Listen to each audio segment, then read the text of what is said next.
ఈ పాఠశాలకి పక్కా బిల్డింగ్ ఉండాలి. ఇట్లా కాదు మన బిడ్డలు ఉండాల్సింది. ప్రపంచంతో పోటీ పడాలి.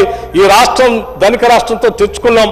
ఆదాయం అంతా కూడా వాళ్ళ భవిష్యత్తు కోసం ఖర్చు పెట్టాలని కదా ఈరోజు ఆలోచన చేసి young India integrated residential schools ని పక్కా భవనాలతో అట్టేటట్టుగా ఒకటేసారి 58 స్కూల్స్ కి మేము శాంక్షన్ ఇచ్చింది. 240 రెసిడెన్షియల్ స్కూల్స్ స్థాయిలో ఈరోజు మేము మొదటి సంవత్సరమే శాంక్షన్ ఆర్డర్ ఇచ్చాం.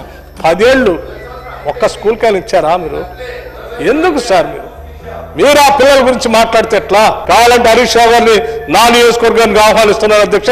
నా స్కూల్ చుట్టాన్ని రమ్మండి. కావాలంటే ఆ స్కూల్ ద్వారా భూమి పూజ కార్యక్రమం కూడా ఆయనతో చేపిస్తున్నాను. ప్రపంచం అంతా కూడా పోటీ పడే స్థాయిలో మన విద్యార్థులు తయారు చేస్తున్నాం. ఈ దేశం గర్వించే స్థాయిలో తెలంగాణ మోడల్ స్కూల్స్ ఈ దేశంలో ఉన్న అన్ని రాష్ట్రాలు మన స్కూల్స్ వచ్చి చూసే స్థాయిలో దీన్ని డెవలప్ చేస్తా ఉన్నాం. దయచేసి మీరు దీన్ని దీవించండి. పిల్లలు బాగుపడతారు.